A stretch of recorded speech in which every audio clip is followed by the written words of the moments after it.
Bom dia. Bom dia. Vocês estão me ouvindo bem? Sim. Também não estou acostumada com essa tecnologia. Não sei o que vou fazer com as minhas mãos.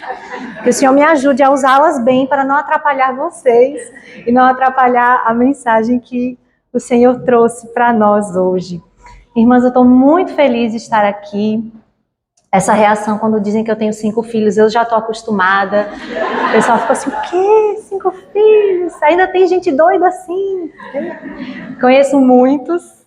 É uma bênção, é uma loucura abençoada cuidar dessa família. E muitas irmãs aqui já conheceram meu esposo. O pastor estava falando que ele era muito simpático, de fato ele é. A minha melhor parte ficou lá em Recife, que é ele. E as minhas crianças, vocês ficaram com o restinho, assim. O melhor, na verdade, é quando estamos todos juntos e o Senhor vai usando e complementando os nossos dons. E assim como família, nosso desejo que como família nós possamos magnificar o Senhor e testemunhar do Senhor. Juntos nós somos melhores do que isoladamente. Mas hoje estou só eu aqui, então vocês vão ter que ficar só com isso. Mas eu espero ser um canal de bênção do Senhor na vida de vocês. E para isso eu queria pedir para nós baixarmos a cabeça mais uma vez, pedirmos a bênção do Senhor. Deus amado, Pai maravilhoso, estamos diante de Ti com o coração desejoso, Senhor, de Te ouvir, desejoso de aprender do Senhor. Nós somos todas aqui carentes, ó Pai, todas necessitadas, não há poder intrínseco a nós algum, nem capacidade alguma, mas dependemos do Senhor para falar e para ouvir. Dependemos do Teu Espírito para nos iluminar. E clamamos pela ação poderosa dEle em nós, neste dia e por toda a nossa vida, nos sustentando e elevando sempre os nossos olhos para Cristo.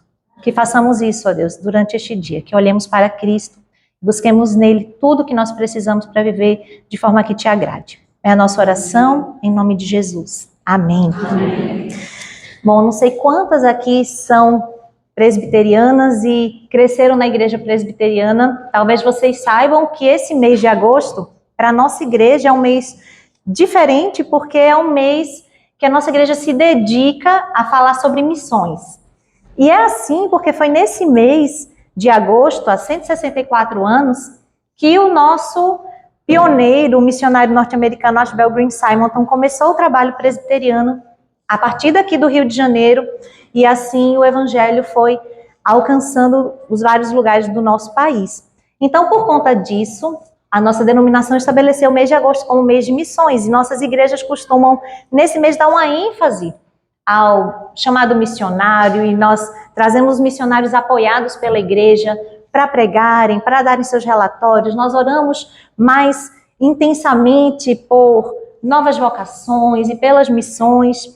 E eu acredito que nesse mês, uma centena ou mais de sermões em Mateus 28, 18 a 21 são pregados. O mês começou há pouco, lá na igreja já foram 2 sermões em Mateus 28, então eu estou imaginando que Brasil afora, esse texto vai ser muito aberto e muito lido. E as pessoas são desafiadas a fazer o que Simonton fez e tantos têm feito hoje, atendendo esse chamado, sendo desafiados para irem aos confins da terra e proclamarem a chegada do reino de Deus, a necessidade de arrependimento e a volta próxima do nosso Senhor. E sem dúvida esse é um trabalho importantíssimo e urgentíssimo também. Mas a ênfase do texto tão citado, ela não recai no ir, ela não recai no ide. A ênfase desse texto está no fazer discípulos. Abra, por favor, em Mateus 28.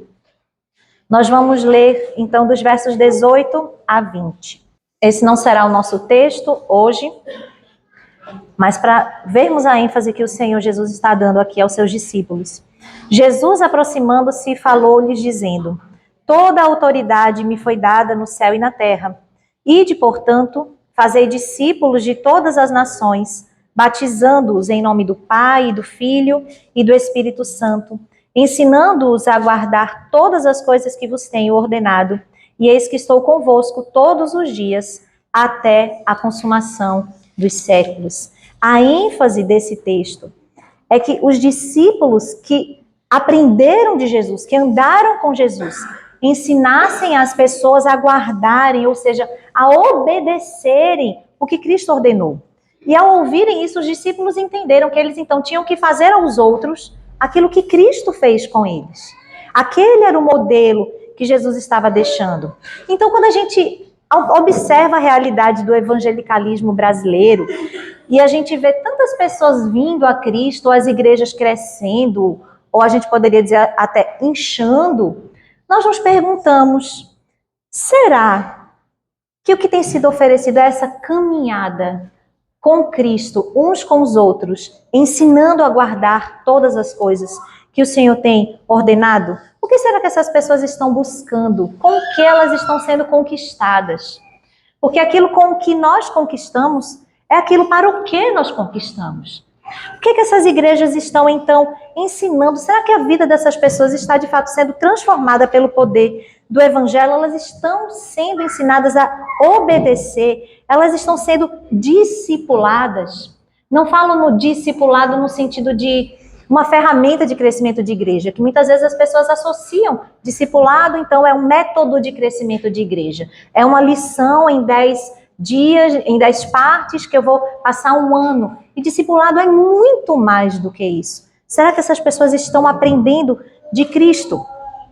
O Senhor Jesus, ele foi um mestre muito popular nos seus dias, e muitas multidões afluíam e queriam ouvi-lo e se maravilhavam da doutrina dele. Muitas queriam ser curadas, queriam ser libertas, muitas queriam ver os feitos extraordinários. E em alguma dessas ocasiões onde ele estava cercado por multidões, ele se voltou para a multidão. E ele explicou para a multidão, de maneira que não houvesse dúvidas de quais eram as implicações de se associar a Cristo. Quais eram as implicações de aceitar, vamos dizer assim, a Cristo. E entre aquela multidão, entre os que o ouviam, estavam os discípulos, os seus apóstolos mais próximos, os escribas e fariseus estavam sempre por ali tentando pegar Jesus em alguma falha, tentando prová-lo, não sabendo que ele iria sempre pegar as perguntas deles e devolver com uma pergunta que os deixariam completamente desconcertados. Sabemos que eles estavam sempre querendo condenar o Senhor Jesus, mas também muitos curiosos estavam por ali, pessoas que de repente queriam provar um pão que tenha sido multiplicado de forma extraordinária. Eu também gostaria de provar desse peixinho, comer desse pãozinho, você também? Mas, apesar daquele sucesso que o Senhor Jesus tinha, imagine a entrada triunfal em Jerusalém, ele sendo saudado ao canto de Hosana, ao que vem em nome do Senhor. Na verdade, a proposta de vida que ele apresentava não era nem um pouco popular. Não era popular naquela época e continua não sendo popular nos nossos dias. Ele não estava interessado em uma grande multidão seguindo, uma multidão desinteressada, uma multidão descompromissada. O que ele queria era verdadeiros discípulos. E é isso que ele continua querendo hoje. Ele não quer uma massa que não se identifica com ele. Ele quer pessoas que o conheçam e que o façam conhecidos, pessoas que se engajem na obra dele e não que o chamem para se engajar na obra delas, pessoas que tenham a ele e a vontade dele como a prioridade máxima da sua vida. Nós vamos ver isso acontecendo, Jesus explicando essas coisas em Marcos 8, e eu peço que vocês passem algumas páginas das Bíblias de vocês. Em Marcos 8, esse é um capítulo chave no Evangelho de Marcos, e marca uma sequência de eventos muito importantes e muito instrutivos para os discípulos de Jesus. A partir dali, o Senhor Jesus estava num novo momento do seu ministério, em que ele começou a falar mais claramente aos seus discípulos sobre a sua morte, seu padecimento e a sua ressurreição, que estavam próximos. E lá em Marcos 8, 31 a 33, nós vemos o Senhor ensinando essas coisas. E lá no verso 33, o Senhor Jesus está ouvindo de Pedro que ele não deveria ir à cruz. Não, Senhor, de maneira alguma. O Senhor não pode morrer. E foi tão presunçosa essa reação de Pedro, e expôs ali um ídolo do coração dele, um ídolo da segurança. E mais tarde nós vamos ver mais uma vez Pedro sucumbindo diante da tentação, porque ele amava mais a sua segurança, a sua própria vida, do que fazer a vontade do Senhor. E É óbvio que Pedro amava o Senhor, nós sabemos disso. E ele não queria que o Senhor Jesus morresse. Eles andaram juntos e faziam tudo juntos e era o seu mestre. Mas, na verdade, quando Jesus disse que ele morreria, Pedro também pensou, se vai acontecer isso com o mestre, o que então vai acontecer com os seus discípulos? Se eu estou associado a ele, esse também vai ser o meu fim.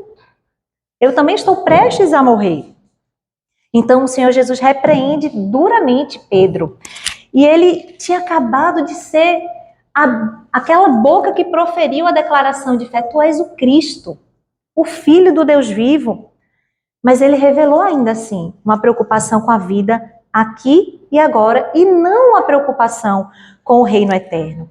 Então nós vemos que muitas vezes a fé que nós professamos, as músicas que nós cantamos, as mãos que nós levantamos em adoração, nem sempre vão indicar uma disposição interior de de nos associarmos a Jesus no seu sofrimento. E esse é um chamado para nós. Warren Wiersbe, um comentarista bíblico, ele diz que muitas vezes nós seguimos a filosofia de Satanás. Glória sem sofrimento, e não a de Deus. Sofrimento transformado em glória. Nós queremos a glória, nós não queremos passar pelo processo de sofrimento. Às vezes nós vemos frutos doces na vida daqueles que passaram por sofrimento e a gente diz: eu queria ser assim, mas não está disposto a passar pelo sofrimento, a passar pela prova, que é quando o Senhor Jesus muitas vezes forja de forma mais intensa o nosso caráter. E então, logo após essa censura a Pedro, porque ele não cogitava das coisas de Deus e sim das coisas dos homens, Jesus se volta para a multidão. E nós vamos ler as palavras de Jesus agora em Marcos 8, 34 a 35. Então, convocando a multidão e juntamente os seus discípulos, disse-lhes: se alguém quer vir após mim, a si mesmo se negue, tome a sua cruz e siga-me. Quem quiser, pois, salvar a sua vida, perdê-la-á. E quem perder a vida por causa de mim e do Evangelho, salva-la. O Senhor Jesus estava apresentando aqui as condições do discipulado. Esses são os termos da proposta dele para nós. Foi apresentada aos primeiros cristãos, é apresentada a nós hoje e será apresentada aos meus tataranetos. Se o Senhor Jesus não voltar antes, Maranata, Senhor, não quero ter tataranetos. Eu quero estar com o Senhor na glória. Mas o que é que esse convite inclui? Qual é o custo de seguir a Jesus? Isso é tão diferente dos falsos discipulados que nós vemos por aí, de um evangelho barato, de venha ser abençoado, venha e seus problemas se acabarão. É o contrário, muitas vezes os problemas vão aparecer na nossa vida, como a Rosaria Butterfield fala no seu livro onde ela conta a sua conversão, que pareceu que a conversão dela foi a virada de uma carreta. A vida dela virou de cabeça para baixo e ela enfrentou todo tipo de problema na família, no trabalho. Tudo pareceu assim, entrar em colapso, para que ela pudesse conhecer a Cristo e caminhar nele e ser transformada por ele. O primeiro requisito, então, que o Senhor Jesus apresentou foi a negação pessoal. E aí já começa o nosso maior problema, negar o eu. Porque nós passamos a vida inteira, e alguma dessas crianças, certamente, da escola, passou a vida inteira sendo o rei, e todas as suas vontades sendo realizadas, e todos se prostrando diante deles. E aí, então, quando nós nos chocamos com esse chamado ao discipulado, e ele diz que não somos nós que importamos, não é a nossa vontade, não é a nossa verdade, que nem existe isso da minha verdade, existe a verdade, uma verdade, por meio de quem nós vemos todas as coisas. O que importa não é a nossa felicidade. Eu não preciso aprender a me amar. Eu já nasci sabendo exigir as minhas vontades. O que eu preciso aprender é o contrário. Eu preciso aprender a negar as minhas vontades, a submeter a minha vontade. E o mundo gospel está cheio de ensinamentos assim.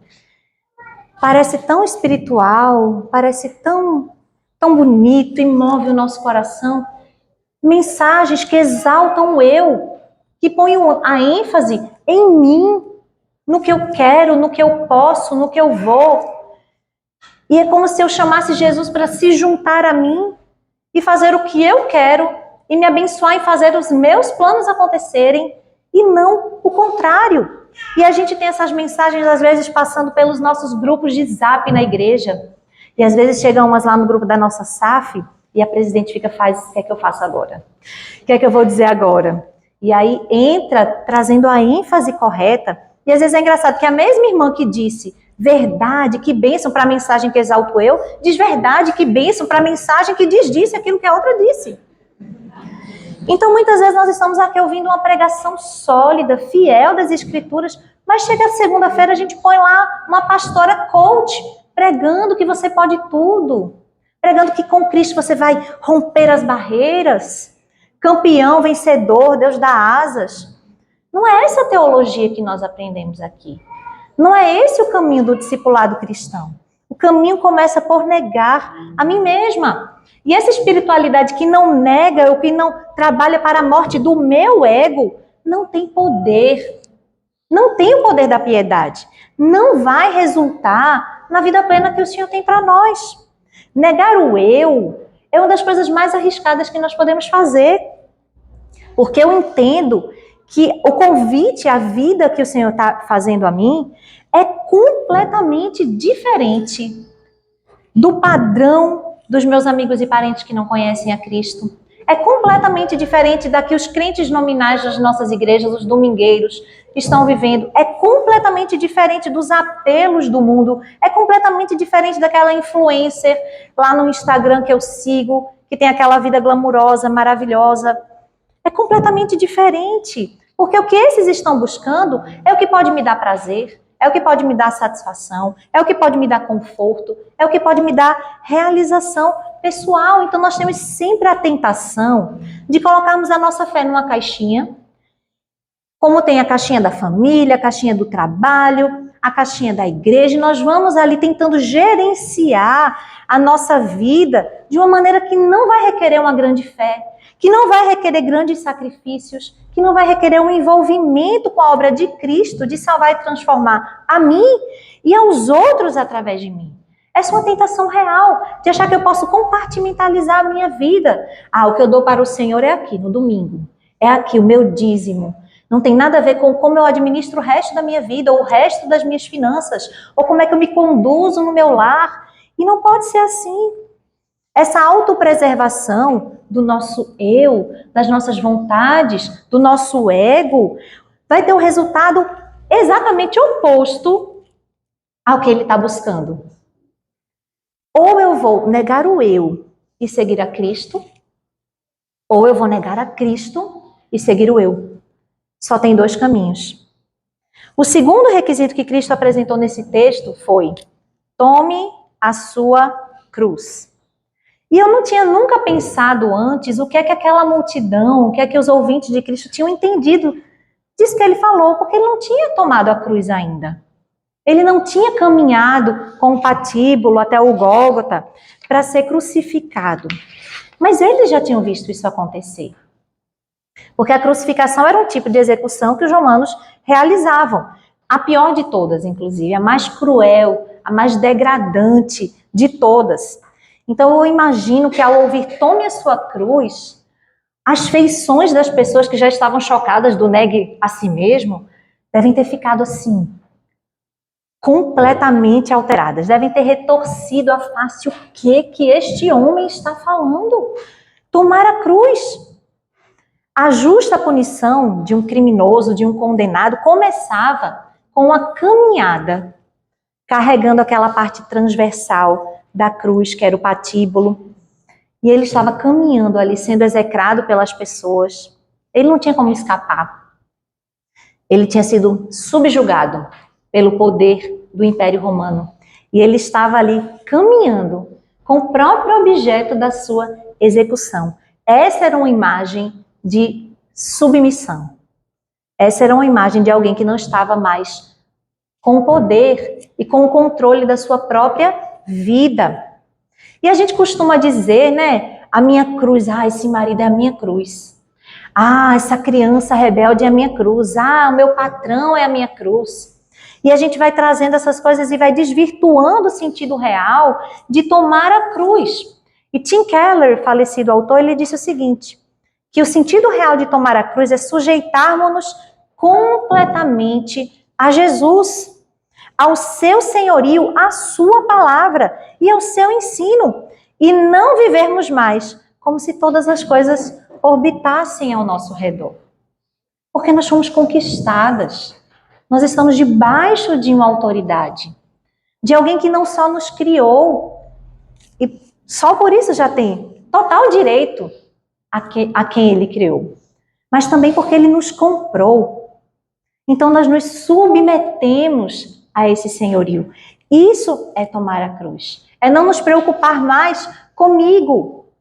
É não ver como se todas as coisas orbitassem ao meu redor. Eu sou a vítima, eu sou a coitada, ou eu sou o centro das atenções, e a gente às vezes vai oscilando, né? Um dia eu sou a vítima, aquela rejeitada, no outro dia eu sou o máximo. E a gente vive tão preocupado com a nossa imagem. E não só com a nossa imagem, né, a nossa aparência, que por si só a gente já tem uma boa dose de preocupação com isso, se você for igual a mim, mas eu falo daquele nosso desejo de sermos associados com o time vencedor, de sermos associados com os prósperos, daqueles que são alguém. Essa semana chegou um jovem novo no PG de adolescentes que a gente tem em casa, e minha filha não conhecia, começou a conversar e falou, você conhece? Ele estudou na escola que elas estudaram. Você conhece fulano, fulano? Ah, esses fulanos aí são os bambambam da escola, sendo que ele usou um termo bem feio, minha filha ficou até chocada. Eles são o bambambam.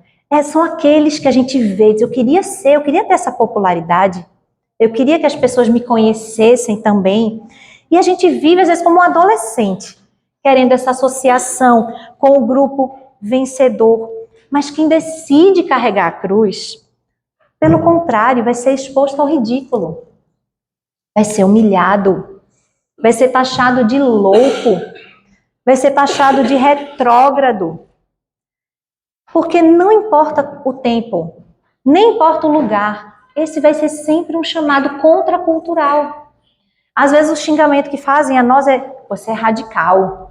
Não sabem o tanto que esse xingamento deixa a gente feliz. Que bom! Radicalmente oposta ao pecado, radicalmente disposta a lutar contra as inclinações naturais da minha carne, que não são de tomar a cruz, que não são de negar o eu. Então, por conta dessa constante oposição que nós temos do mundo, eu preciso me lembrar que essa é uma decisão que eu posso ter tomado num dia específico, enquanto muitos aqui podem nem lembrar o dia porque cresceram, sendo instruídos e não lembram o dia que o Senhor os salvou. Caminharam na fé a vida inteira e sempre desfrutaram da comunhão com o Senhor. Mas não é algo que eu decido num dia, num momento onde eu sinto aquela emoção, e que eu venho às lágrimas, e que o coração palpita. Essa é uma decisão que eu tomo todos os dias. Essa é uma decisão que eu acordar, eu tenho que pensar, Senhor, me ajuda nesse dia a buscar não a minha vontade, não a glória do meu reino, mas do teu reino. É uma atitude diária de viver não com base no que eu penso, do que eu acho que é melhor para mim, ou mais confortável para mim, para minha família, algo que vai me garantir uma boa reputação ou um grande número de admiradores. Então, uma mulher que se submete ao senhorio de Cristo, que nega a si mesma, que toma a sua cruz, ela vai buscar saber quais são as instruções claras que o Senhor Deus deixou em sua palavra. E a gente vê tanto crente orando por horas e dias e semanas, perguntando ao Senhor, pedindo que Ele revele um caminho ou outro, querem saber os passos exatos que eles devem dar, os caminhos que eles devem andar, nos detalhes, as escolhas a fazer. Só que muitas vezes não é porque querem glorificar mais a Deus, é porque querem se livrar de se decepcionarem, se livrarem de consequências, talvez de decisões não sábias. E não me entendam mal, nós precisamos orar sim. Claro, o Senhor Jesus orava perto de escolher os seus discípulos em momentos chaves e todos os dias buscando a comunhão com o Senhor. Nós precisamos orar para pedir decisões. Mas muitas vezes nós ignoramos os mandamentos que já estão lá. Eu oro para que o Senhor me revele algo que, se eu ler a palavra de Deus e eu me submeter a ela, eu já sei o que é que eu tenho que fazer. Por exemplo, Eu sei que eu tenho que me submeter às autoridades que o Senhor constituiu sobre a minha vida, mesmo que isso me fira, mesmo que eu não concorde, mesmo que eu tenha certeza que a minha ideia é muito melhor, e muitas vezes é. A sua também? Mas mesmo assim, nós temos que nos submeter. E quantas vezes nós precisamos fazer isso todos os dias? Então, quando eu obedeço ao meu marido, como meu cabeça terreno, eu estou engajando no que Cristo chamou de discipulado. Porque eu estou me submetendo às leis do seu reino. Eu estou me submetendo a ele, enquanto eu me submeto ao meu cabeça. Mas isso é tão radical, não é? E nos nossos dias, numa cultura extremamente feminista, isso é extremamente radical, mas também é extremamente simples. Ser simples não quer dizer que é fácil, mas é simples, é difícil. Mas na maioria das vezes, eu sei o que eu tenho que fazer, eu só não faço. Não é complicado que eu tenha que fazer um doutorado para conseguir entender qual é o meu chamado, qual é o meu papel. Eu simplesmente, muitas vezes, o ignoro. Eu escuto mais a voz do meu ego do que eu escuto a voz do Senhor. Então eu sei que eu tenho que perdoar.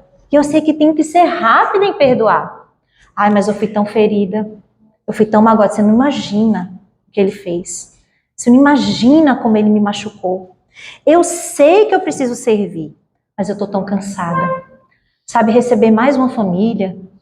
De novo, acabou de sair uma família, eu vou receber outra família. Sério, que tem outra mulher que teve neném na igreja, eu vou ter que preparar o almoço naquela minha escala de almoços. Estou tão cansada, eu estou tão cheia dos meus próprios projetos. Eu sei que eu preciso usar os meus dons, mas eu estou muito ocupada construindo o meu reino.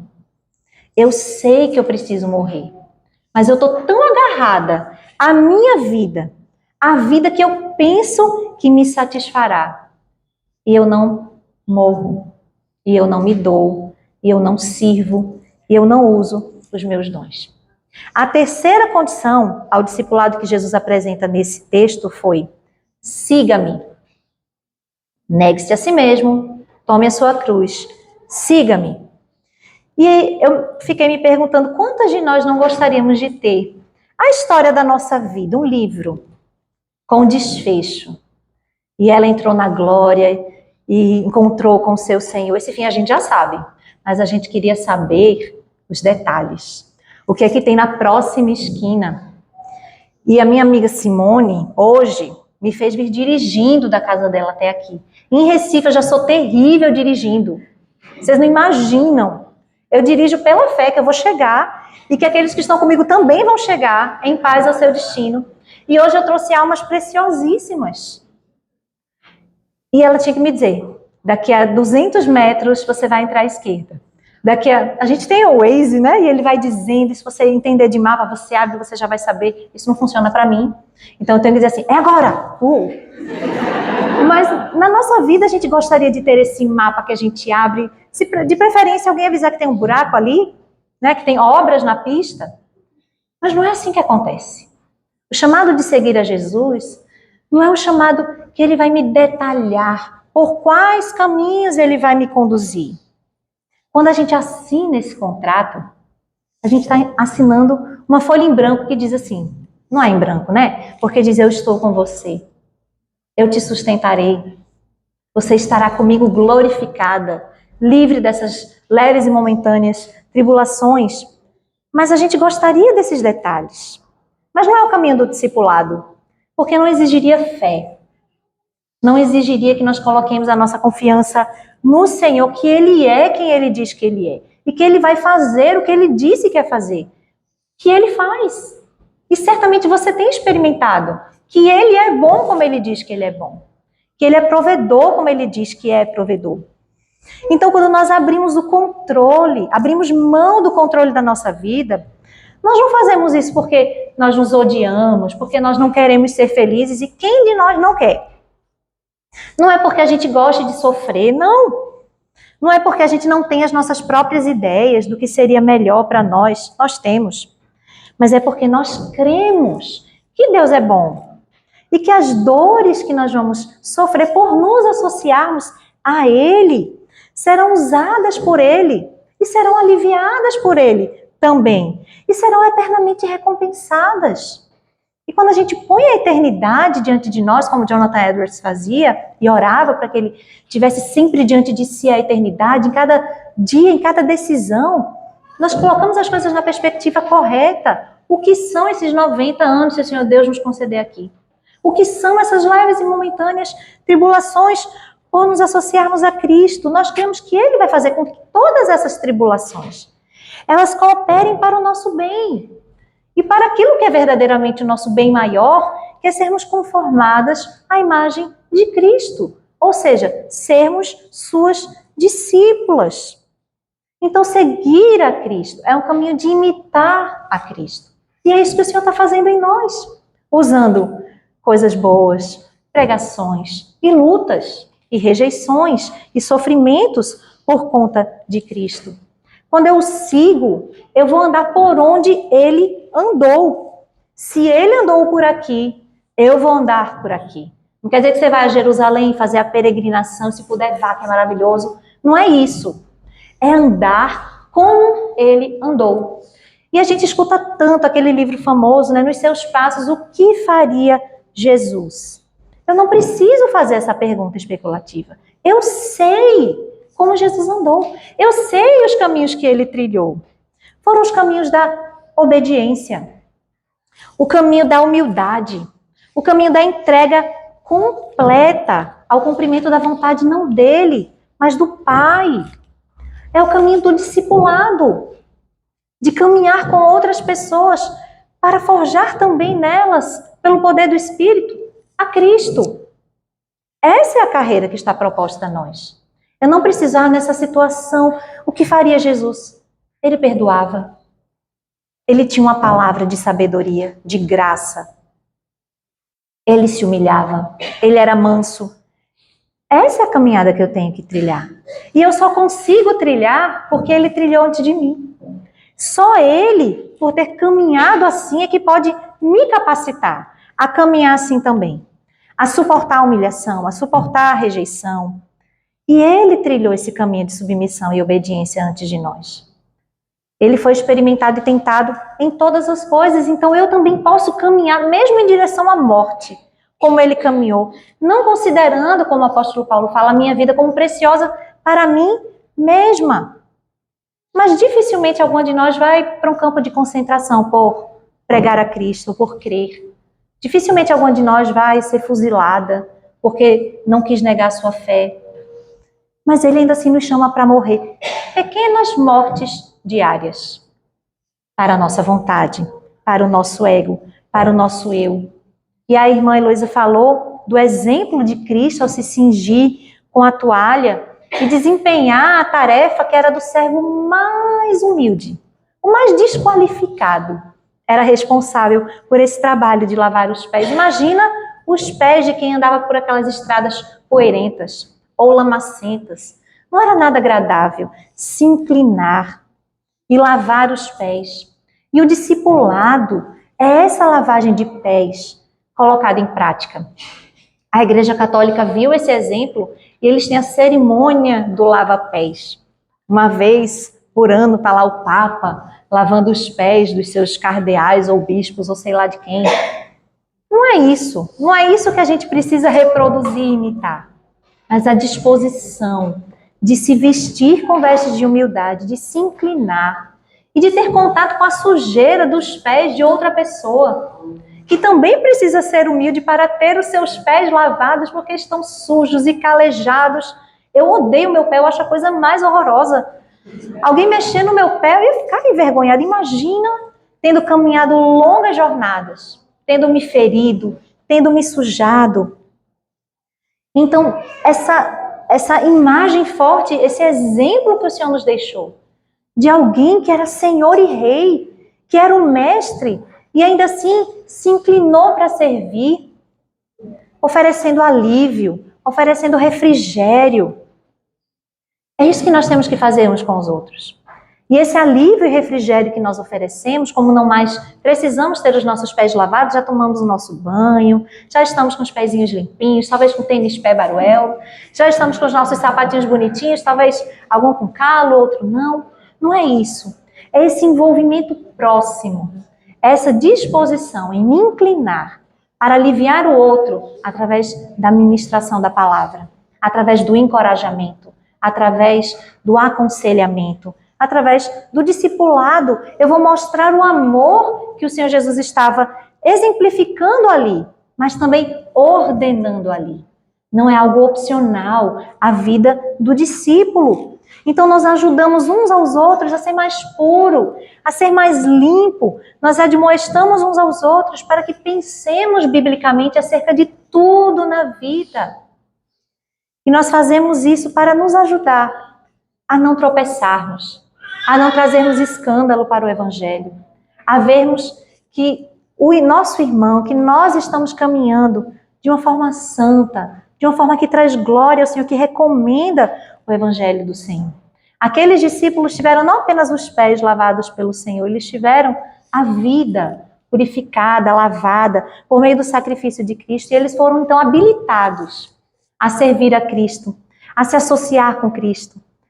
E depois que o Senhor Jesus morreu e eles se espalharam e eles se amedrontaram, o Senhor Jesus esteve com eles, deixou a paz deles, a paz dele, e depois enviou o seu Espírito para os capacitarem, habilitarem a irem fazer discípulos e fazer isso a um custo altíssimo. E foi assim que o bastão da fé foi sendo passado. E foi assim que a fé chegou até nós. Como Tozer, ele fala que a igreja cresce através de uma cadeia ininterrupta de discipulado.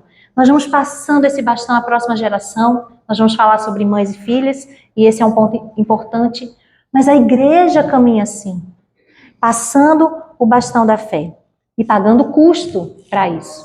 Jonas Madureira, no seu livro O Custo do Discipulado, ele disse o seguinte: no discipulado não vale eu faço o que eu digo, mas não faço o que eu faço, pois só é possível discipular sendo, falando e agindo como discípulo, como um imitador de Cristo. Essa é a essência e a condição do discipulado. Para ajudar alguém a seguir a Jesus, é necessário antes pagar o preço de imitar a Jesus. Nós temos pagado esse preço de imitar a Jesus. Nós sabemos como foi que a vida dele terrena terminou. Foi com a crucificação. E ele deixou claro que aquele que é o seu exemplo, voluntariamente entregar a sua vida, esse é que terá a sua vida salva. Mas aquele que quiser salvar a sua vida, esse vai perder a sua vida. E quando a gente vê salvação na Bíblia, é uma palavra que quer dizer muito mais do que salvar da condenação eterna dos nossos pecados. Também. Mas salvação na Bíblia é um termo abrangente que fala de resgate do perigo, cura, alegria, plenitude, ser completo. Isso é salvação. E nós pensamos que seremos salvas quando seguimos aquele nosso caminho pequeno que não exige uma grande fé, que tem em busca apenas esse reino. Pensamos que corremos perigo quando nós nos entregamos nas mãos de Deus para fazer a vontade dele, não a nossa, mas a verdade é que o perigo verdadeiro é nós estarmos entregues a nós mesmas, trilhando atalhos, trilhando caminhos que parecem agradáveis aos nossos próprios olhos. Mas como diz Provérbios, ao final são caminhos de morte. Então esse chamado que o Senhor nos faz de negarmos a nós mesmas, de tomarmos a nossa cruz e segui-lo, esse é o chamado verdadeiramente gracioso. Porque é o chamado que nos leva à vida plena e abundante, que só Cristo pode dar. Que não vai ser encontrada em fazer a minha vontade. Que não vai ser encontrada em me conformar ao mundo.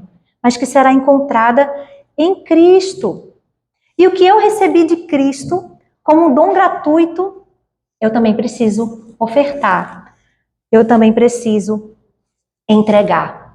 E aí eu volto a Ashbel Simonton, que quando se sentiu chamado para o ministério, ele era o 8º filho de uma família grande, mas influente nos Estados Unidos. O pai dele foi congressista americano. E ele foi chamado ao ministério. Em 1855 ele estava lá em Princeton estudando e houve um grande avivamento e um chamado missionário naquela época. E em 1858 ele apresentou a candidatura dele para vir ao Brasil, para que no ano seguinte, quando ele fosse ordenado, ele pudesse vir ser o primeiro missionário presbiteriano aqui. E perguntaram a ele: por que o Brasil? Por que você vai para esse lugar pobre? Ainda hoje, quando alguém faz essa mudança, você fica assim: eu não acredito. Deixou lá aquele país organizado, de primeiro mundo, tudo funcionando, para vir para cá. Imagine naquela época, com o tanto de doença endêmica que tinha. Perguntaram se você vai se submeter a isso, você vai para aquele lugar. E a resposta dele foi muito preciosa. Ele disse assim: a única segurança está na submissão à vontade e aos propósitos divinos. Sob a direção de Deus, o lugar de perigo é o lugar de segurança. E sem a sua presença, nenhum abrigo é seguro. Essa é a verdade. O lugar de segurança para nós é onde o Senhor Deus quer que estejamos, vivendo na sua dependência. Em 1863, ele foi aos Estados Unidos. Eu acho que foi essa única vez que ele foi, como se fosse férias, e também fazer aquele trabalho de divulgação do ministério. Mas ele também foi principalmente para visitar a mãe dele, que estava enferma. Mas ele não chegou a tempo de vê-la.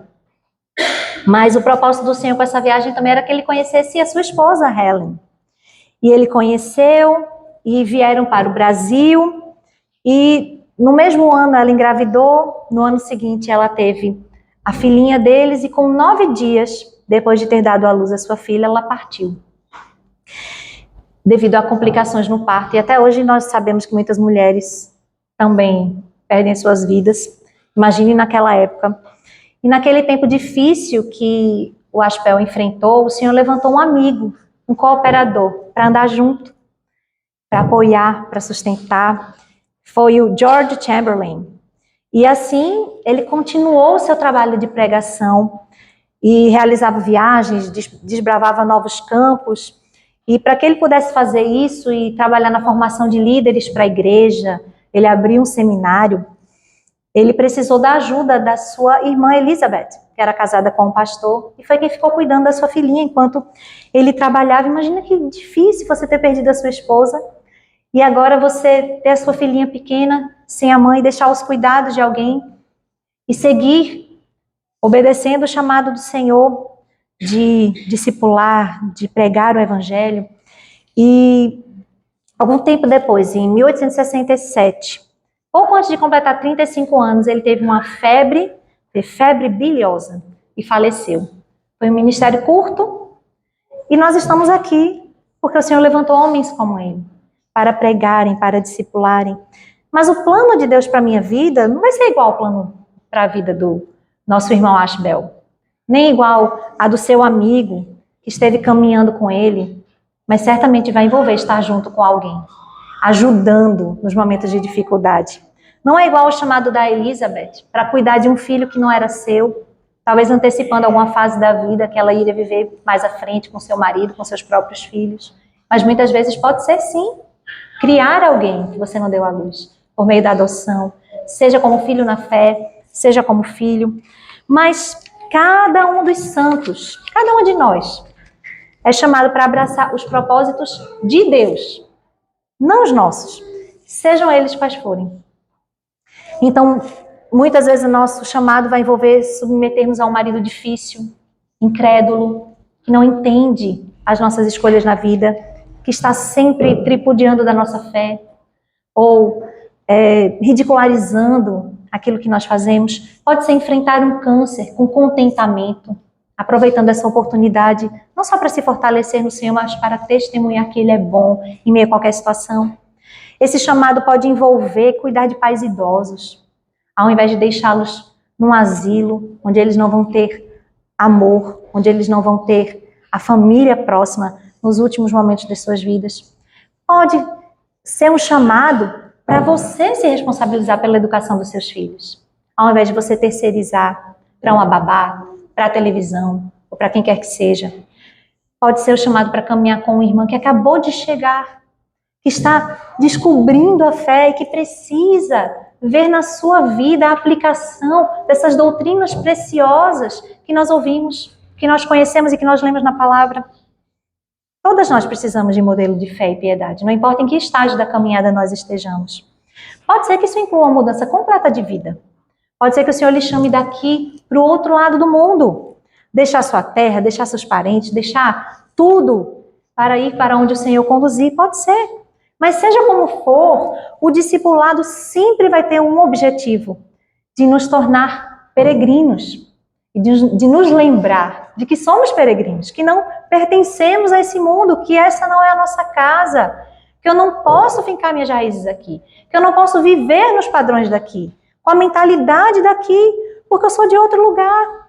Eu tenho que ser leal às leis do reino celestial. E eu tenho que me engajar no trabalho desse rei. E é um trabalho de salvar. E é um trabalho de purificar um povo para si. Para manifestar, para brilhar a sua glória. Lá em Tito 2, eu vou terminar com esse texto, de 11 a 14, nós lemos o seguinte: porquanto a graça de Deus se manifestou salvadora a todos os homens, educando-nos para que, renegadas a impiedade e as paixões mundanas, vivamos no presente século, sensata, justa e piedosamente, aguardando a bendita esperança e a manifestação da glória do nosso grande Deus e Salvador Cristo Jesus, o qual a si mesmo se deu por nós, a fim de remir-nos de toda iniquidade e purificar para si mesmo um povo exclusivamente seu, zeloso de boas obras. Essa graça que nos salvou, essa graça que nos ensina, que nos educa, que nos torna parte de um povo, da igreja do Senhor. Essa graça nós evidenciamos a presença dessa graça quando nós estamos comprometidas em imitarmos ao nosso grande Deus e Salvador, Cristo Jesus. E quando nós ajudamos os outros a fazerem o mesmo. E esse é o gracioso chamado do discipulado. Negue a si mesmo, tome a sua cruz e siga-me. É a graça porque nos conduz à vida verdadeira. E é graça porque por meio desse chamado nós ajudamos umas às outras a também abraçarem essa vocação e a viverem para a glória do Senhor. Que o Senhor nos ajude a atender esse chamado. Que nós estejamos dispostas para sermos e fazermos aquilo que Ele quer que nós façamos. Deus nos abençoe.